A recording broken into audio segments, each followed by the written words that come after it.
broadcast network, AFTERBUZZ TV. Over 20 million weekly downloads in over 150 countries, and your number one source for after-show entertainment.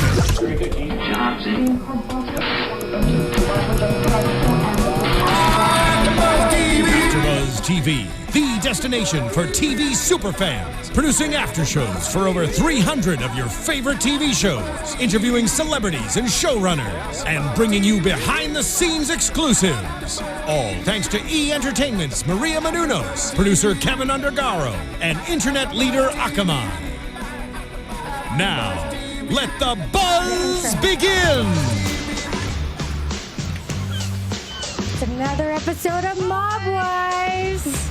Yeah, we have got 3 excited girls in the studio right now just to chat all about your favorite housewives, the Mob Wives. I am your host, Erika Vieira, and I'm joined by 2 lovely co-hosts, ladies.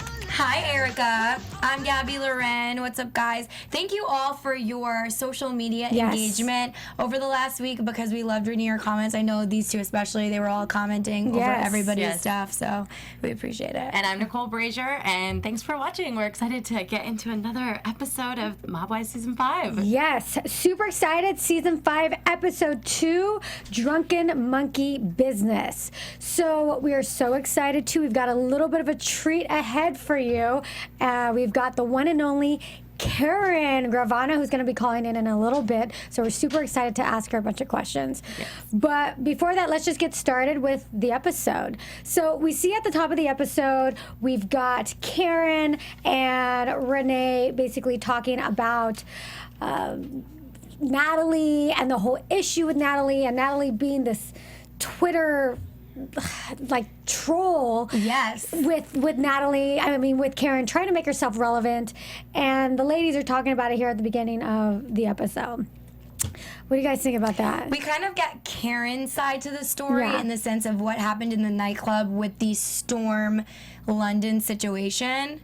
So that was the first time that was kind of brought up when she was talking to Renee about it. Mm-hmm. And Karen's side is that, Storm approached London to check, your girl, pretty much. Yeah. And Natalie threatened with a restraining order.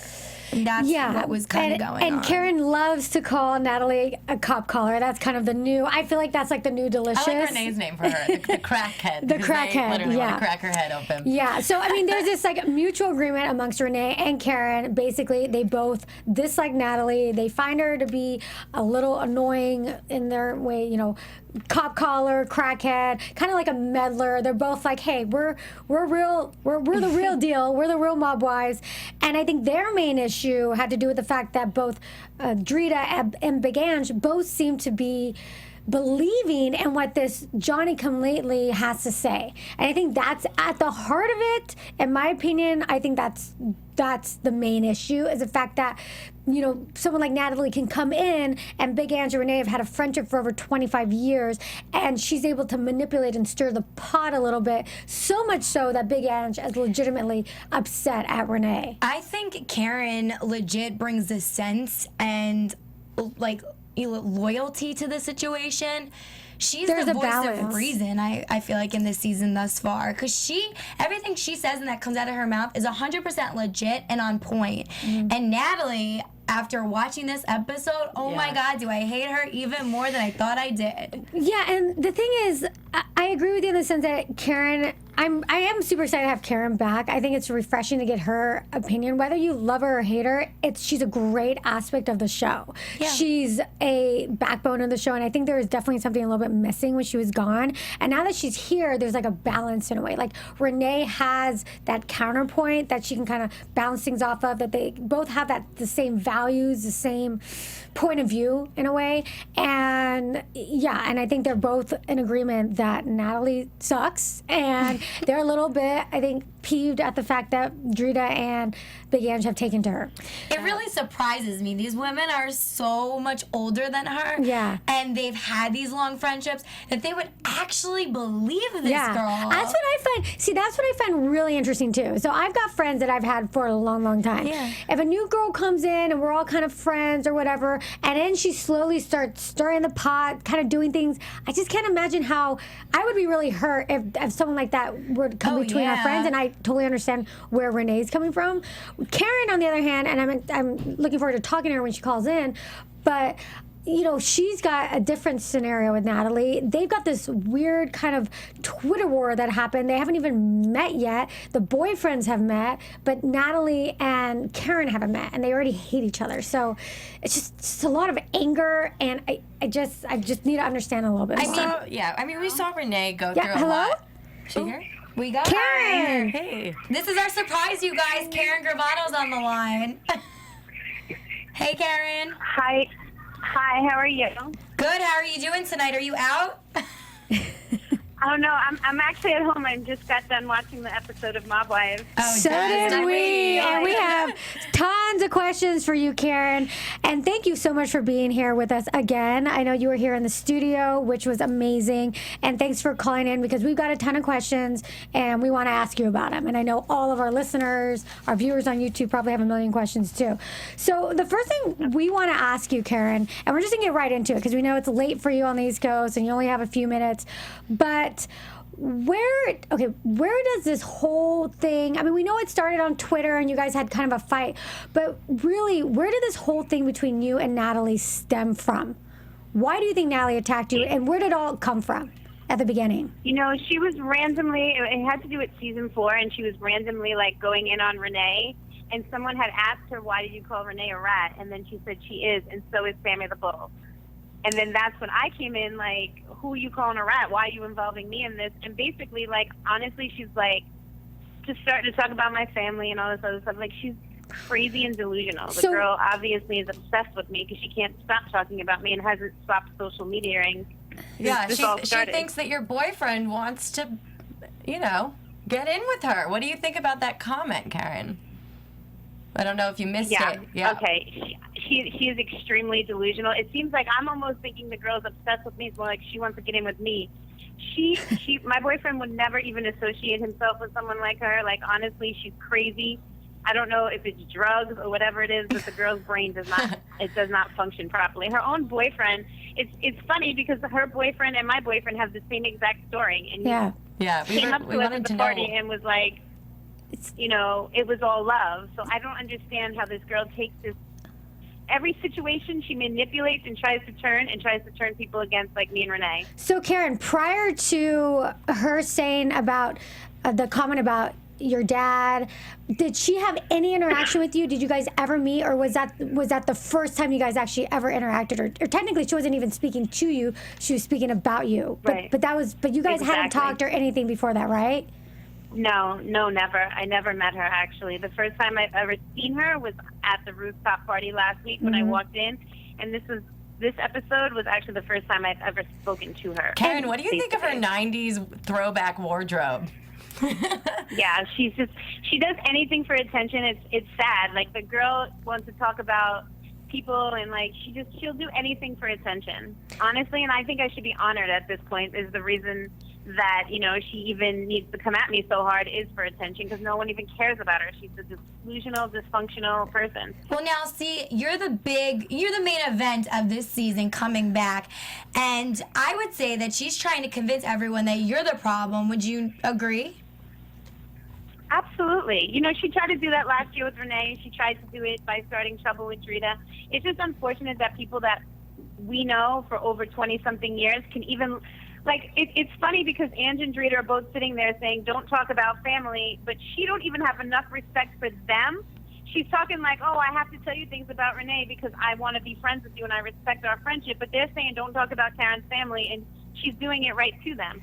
So, you know, it's hard to say they don't want to be in the middle when they obviously have a person around them that's attacking me, and they are in the middle clearly because they're allowing it to happen. It seems like Natalie almost believes her own lies that she tells to everybody. Do you think she has, like, a serious mental problem here? Because I'm thinking, like, maybe this girl's a pathological liar, or there's something going on mentally with her. Like, what's your first thought about that? Well, outside of her drug use, which can obviously have an effect on your mental, your mind and your judgment, yeah, maybe it is, you know, she's been wrapped up in that game so long that it's obviously taken a toll Her own man is telling her she blows things out of proportion. She twists and turns everything. So obviously this is a pattern for the girl. So I know, like, I remember... It's so funny because even on, she sits here and her and Alicia both are like, we can't talk to Karen because of what Karen's father did to Alicia's father-in-law, but yet they're on John Gotti's grandson's page saying, hey, tune into, Natalie is saying, tune into me on VH1 and watch what I do to Karen. And the Gottis aren't even feeding into her. Like, the girl's dysfunctional again, and she's delusional. Wow. So you said something interesting. You said something about her drug use. I remember last season, there was kind of, Renee said something about the fact that Natalie was doing drugs with her or smoking pot or something. Is Natalie continuously using drugs during the filming this whole time? Is that something she's kind of known for? I mean, I'm not around her, so I can't vouch for that, and I'm not one to say someone told me she did that, but just her own actions. When you look at the way the girl acts and how her brain, I'm assuming that she's a hardcore, and I mean, it is things that I've heard, but for me to sit here and say, I know it for a fact, I don't know, and if I did know it for a fact, I probably wouldn't tell you who told me that anyways, but I will say her actions definitely point in that direction. It's a characteristic she's displaying too, and that's what you're able to kind of see through this season. You know, and just to wrap up the Natalie thing, because we have other things we want to ask you, but I'm interested in this because I know you and Jen are friends. Jen's the executive producer of Mob Wives, a sister to Renee. And what were your thoughts on her kind of bringing Natalie into this group of girls last season? Did you have an opinion on that even prior to kind of you and her having it out? You know, I think for TV purposes, Jennifer thought that she would be good. She's, you know, she's definitely not hard on the eyes, and she's nuts. So that makes for good reality TV. She's a train wreck, correct? So I can't, you know, I don't think Jennifer ever thought that the girl would escalate to this. I mean, hey, it makes good TV, and at the end of the day, Renee and I are both grown. We can protect ourselves. It's just unfortunate that, you know, I don't even have a problem with what she says. It's unfortunate that Renee and Drita and Ange want to, like, I don't know, is Drita Judge Judy that she has to figure out who's telling the truth? Like, I don't, if she's telling you, I mean, hello, Judge Judy, this would be a clear indication that if she's telling you, my boyfriend attacked her, my boyfriend threatens her life, but then you walk in a party and her boyfriend comes right over to Storm and says, hey, and looks at me and says, welcome back. I mean, that isn't signs of a person trying to kill you. You know what I mean? Like, I don't. Do you think he's gonna leave her if she ever is off the show? Because I don't know how he stays. Yeah, I don't know either. What do you think of their relationship? You know, I honestly, and when all this happened, when Storm first talked to him, he told me, like, the guy London, and Storm didn't see her that night, so it was like, so I was like, where did this come from? Because the next day we're getting calls like, what happened the other night? The girl's trying to put an order of protection, or she wants to put her in order. Storm and London know mutual people. So I guess when they had left, she had told people she wanted to call the cops. She was going to get an order of protection. And this person was trying to, like, just, you know what I mean, kind of keep the peace. So they're calling us, like, the girl wants 24-hour security. She's going to the cops. Like, is there any way to squash this? And I'm like, let her go to the cops. I'm in Arizona. Like, it's ridiculous. So, I mean, I honestly, I don't know if they're going to beat it. I don't know how he could stay with her, because when that happened, I was telling Storm, like, what's wrong with London? The guy's a pathological liar. He was like, I'm telling you, I don't think it's the guy London. I didn't see the girl there, and he seemed like a decent guy. So that was what was really weird to us, is how him and Storm exchanged numbers. Like, I have London's telephone number. You know? Yeah. Like, Storm has it, not me personally. But and the night that I showed up on the rooftop, London texted Storm and said, checkmate.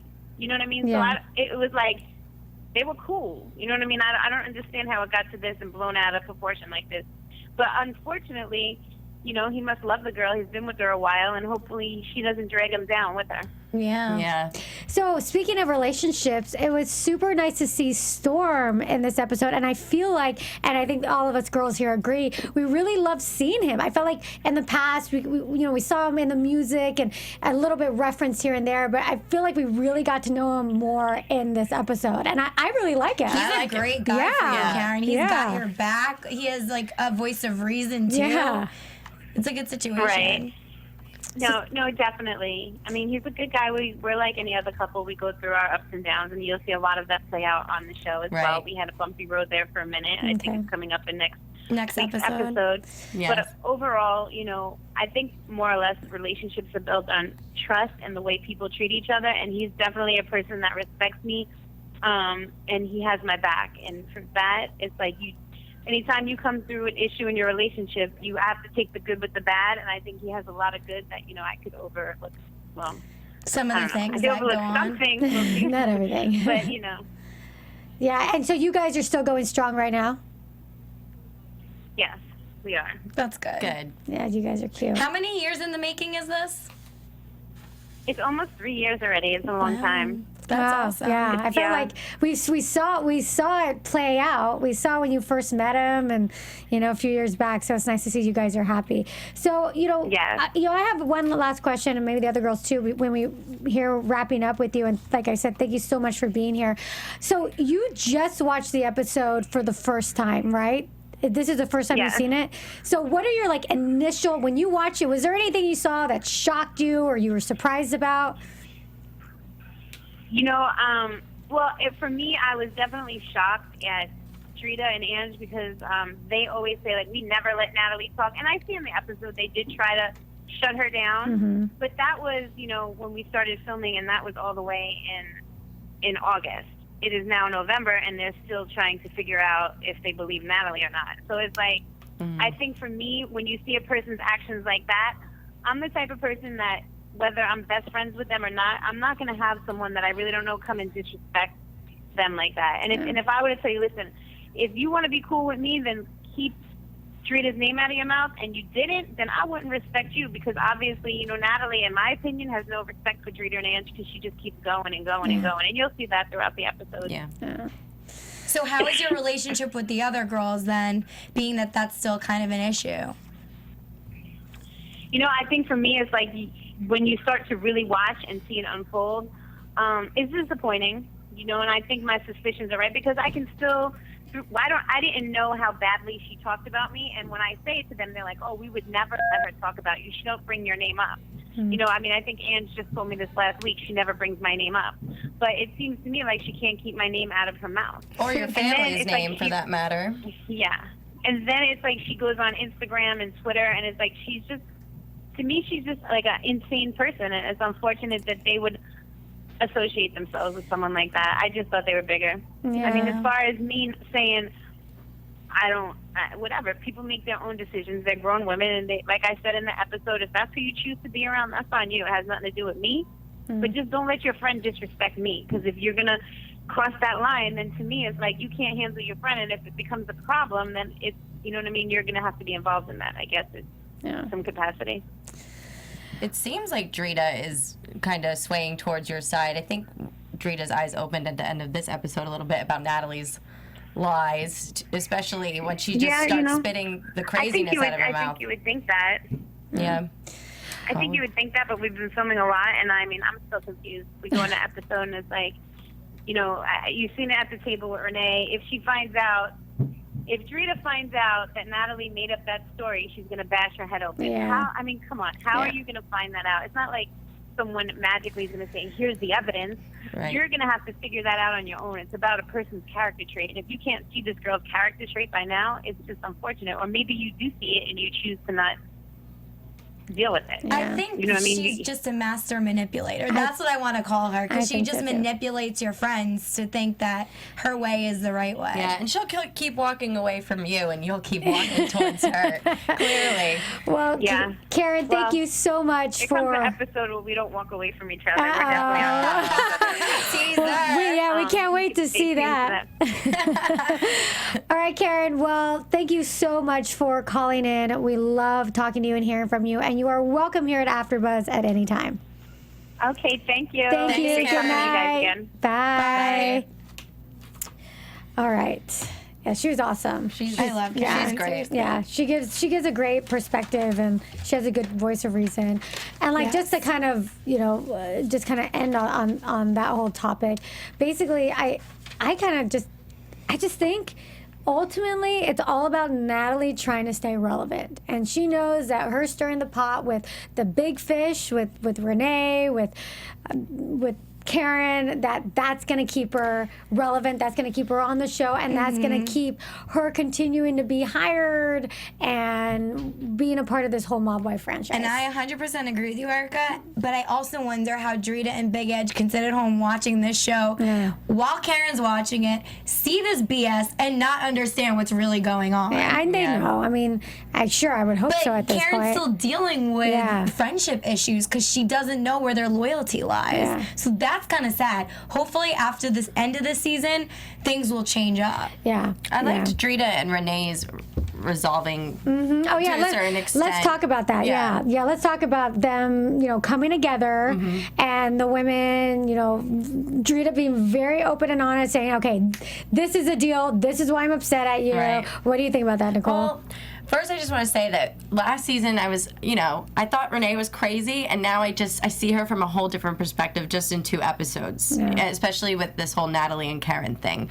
But as far as Drita goes, I think she was good to just get to the point with the conversation, and I thought it was great for Renee to say, I'll just say, I'm sorry I brought up your husband to anybody, not just Natalie, just anyone, because that's what the one thing that they all try to make clear, family is out. And she apologized for what it was, and it seemed like it got resolved pretty quickly. We didn't see any punches thrown, and that's what she did make clear driving up there. And that's what friends do in a way. I mean, when you hear about you have a girlfriend and the girlfriend's like talking smack about you or whatever, I mean, you're not gonna like go to that person and this person and that person and cause this whole like war and go on Twitter. You're gonna go to that person, you're gonna sit down with them and be like, hey, this is what I heard, what happened. And I liked that they actually did it. They didn't escalate it into some stupid other fight. How she is a good friend and she is a loyal one, and she is original, and like I just feel like with Big Ange, I'm just like, gosh, I want Big Ange to forgive Renee. I think something's gonna happen with Big Ange and Renee. I mean, obviously we see it. I think they wanted to take the time now to kind of do the Drita thing, wrap that up in a and tie a bow around that. And I think the Big Ange thing is bigger because they have so much of a history, and I think as the producers, I think they're going to just stretch that out and draw that out. Yeah. And going off what Nicole's saying, I definitely think that Renee's kind of stepping up this season. She's more mature in the sense of, like, handling herself. She's kind of holding her anger a little bit back so she doesn't go crazy on someone, because we have seen her crazy, but she's been better about it. Yeah. I mean, even when she got into that very bad physical fight at the end of the last season with Natalie, she was trying so hard to avoid getting physical with her, but Natalie just kept pushing the buttons and like jabbing her with the knife. I don't know how anybody can hold back from that. So that's why like Renee was pushed over the edge, but generally she's calm and collected now. She sat down with Drita, which I really respect, and she said it straight up, looked her in the eye and said, that is a lie. Yeah. A lie. And how can you not believe her and trust her? She's looking at you in the eye and she's telling you straight up without he said, she said, a million other stories or rambling. Like she was straight up. Yeah. I'm impressed with the way she's taking care of AJ too, just with everything that's going on. We see that he's going to start that troubled early 20s period what do you in his guys life. think about that? I think you said something clever, like, oh, she's bailing him out there. She's paying his parking tickets, and that's what that typical Italian mom might do. Let him slide. Yeah. But, I mean, for her to say, you know what, you're going to your grandfather's and you need a man, maybe she's right. And I hope, because you mentioned that he did look a little troubled. Yeah. I don't think that's going to help. Grandpa? Yeah, because the thing is, okay, you send your kid off to board. What are you going to do? Like, he's just going to be more angry with you, because clearly he has these issues with, I think, the way he grew up, not having a father around. His mom was into drugs for a while, was on, she's a hard ass, so it's hard to grow up like that. And he's like this sensitive guy. Yeah. So I think he's just taking out, like, things that he's not okay with and depressed about into like the tickets and the accidents and all this other like I'm misbehaving. But it's like because like we've always seen AJ is actually kind of a stable guy, always there for his mom, kind of like a mama's boy, didn't really cause any problems, and now he's acting out, but he's acting out in like a funny way. It's like, really, you're not paying your parking tickets? It's just like, it's like silly. It's not even like bad trouble. Because he's like not being responsible. He's getting into like a car accident. And to me, it's not like being trouble. To me, it's just being more spoiled and lazy. It's like he's getting a car accident. He's know his mom is going to pay the $40,000. He doesn't pay his parking tickets. His mom pays the $3,000. Because that's why when we were watching it, and she's all upset. She calls. Who did she call? Was it Big Aunt? No, it was Karen. She calls Karen and was like all upset. And then she's like, oh, I'm going to go inside and pay off the tickets. I'm like, dude, if you really want to teach your kid a lesson, don't pay the tickets off. Exactly. Let him do it. Yeah. And so it's, she's bailing him out. She's going to continue to bail him out. And what's the granddad going to do? Lock him in a room? Yeah. I mean, it's not going to do anything. Yeah. And you could tell, like, they had that conversation in the car. And in my opinion, AJ was more upset. I think that, oh, why are we having this conversation on camera? It was just funny. He was calling her bra. Yeah. I get that's her a Long Island thing. Yeah. Or a New York thing. You know it. My mom hates when I call her, like, dude or bro. She's like, that's not my name. My name is Mom. Mom. I'm Mom. I always say that when I was growing up. Yeah. So, all right. So, let's talk a little bit about. So, I mean, we already kind of hashed it out, the whole Natalie thing. I mean, that's like this whole episode.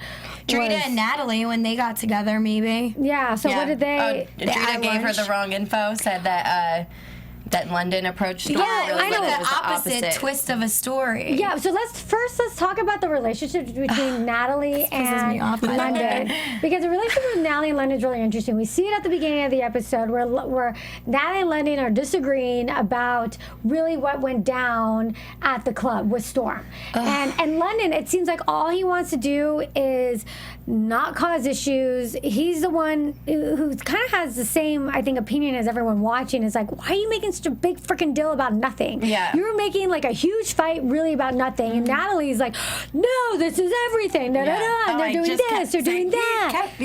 Yeah, I know. And like the way she talks, you're like, oh my God. She talks like a man. She talks like a dude. Drita's comment, you don't approach a man like a man. Yeah, that was a great comment. And it's true. You don't. Especially on the East Coast where the men are men. The men are wild. They're running wild. I mean, not in an attacking way. There's a way to handle yourself. You can have a conversation, but she's ready to murder somebody. And that's the thing. It's like even her boyfriend, I don't remember how long they've been together, but they've been together for a little while. He's even the one saying, dude, like, chill out. Like, that's not what happened. Chill.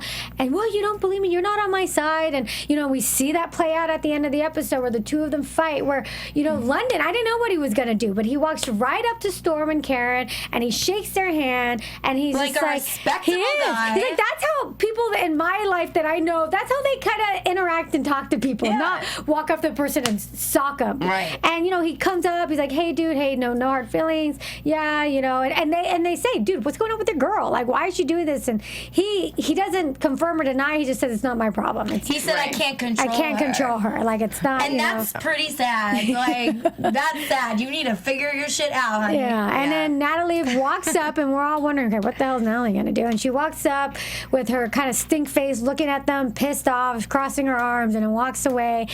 And then when London, goes outside to talk to her, she's just ripping him a new one. She's like, what are you doing? Why are you not standing up for me? Why are you doing... Again, she does it outside instead of inside because she's scared of Karen Gravano. Yeah. Do you think she's scared of Karen? Yes. She walks away from her every time. Yeah. She doesn't approach her. No, she doesn't. And then when Karen approaches her, you could see how nervous she was when she said her name, and then she Natalie. just starts blurting out nonsense that just, you're like, what are you saying? Yeah, I think she's scared of Karen too, but I think... Like I said, I think it all stems from her wanting to be, like at this point, wanting to be relevant. She knows it causes a fight. And I think she needs to prove herself because these women come from a mob background. She doesn't have that. So to look hard, she has to play hard. Yeah. And I think that's what she's trying to do to like get on their level. Get their respect. And their respect. Yeah, and like I think she's trying to also look tough in front of Drita, in front of Big Ange, and, earn their respect and kind of earn her place, like you said, Gabby, earn her place on this show. Mm-hmm. Like if you're not going to be affiliated with mob, well then you're going to act like a mob boss. Yeah. So I think that's what she's trying to do. But the thing is, I think that's so transparent. It's so obvious to everybody. So obvious to us. It's so obvious to them. It's like she's not fooling anyone. No, she's not street smart because of what we talked about with approaching the man. You don't do that. Yeah. If anything, your man was being awesome, and you should have been respecting him for doing that. Yeah. I think he's cool. I think he's a respectable dude, and I won't respect him if he stays with her and then is the reason for even more drama in the season. Yeah, and I think this whole thing that played out outside with Karen and her getting upset was just so ridiculous because she was just trying to create that scene from the beginning. Yeah. And, you know, Karen's like in her face. She comes back at her. And I just think it went south because you can't really like control this girl. When she's off the edge, she's off, and she's gonna keep going and going. And I think at this Drunken Monkey place, when Drita was realizing what the deal was, we were also realizing what the deal was. Yeah. This girl is a liar. Yeah. The whole story with the London and Storm meetup, complete BS. Clearly, we even got it confirmed by Karen because they have each other's numbers. It's an all made up story, so she has more ammo to keep going. What do you think about the kind of he said, she said between Renee and Natalie, going back to where Natalie said that Renee called Drita I think it's all BS. You think so? You think Natalie's lying and not Renee? Renee's take on it because she's the outsider and she needs a reason to be liked and for someone to have her back. So why can't she maybe just twist the story? Maybe something because. Something was said but she twisted it to make it seem like it was an attack instead of something that was just a conversation. Devil's advocate, though. I totally agree that Natalie's being totally transparent. She's trying to stir the pot, but part of me kind of thinks that maybe Renee did say something because Renee might have said something about her, and like you said, maybe it wasn't as innocent as Renee made it out to seem, but maybe it also wasn't as like harsh as Natalie made it out to seem. But I do think she said something. I don't think so because I don't think you think not at all. I don't think not at all because I don't. But Renee acknowledged to say that she said something. Yeah, she's talking about the family, which they said family is out of it. You do not talk about family, and I think just because she mentioned and is having a conversation about family does not mean she's attacking Drita. I don't know if she was attacking her, but maybe she was kind of slyly giving her the 411. Well, okay, this is what happened. He's a rat. Da da da da da da. And well, but that I mean that's what. Do you really think Renee would call them a rat though when Drita's one of her good friends? Well, Drita, I don't. I mean, when I talked to Renee here, I didn't get the sense. I got the sense that they're like castmates. They respect one another, but I didn't get the sense that Renee and Drita were like super close. Not like she is with Karen.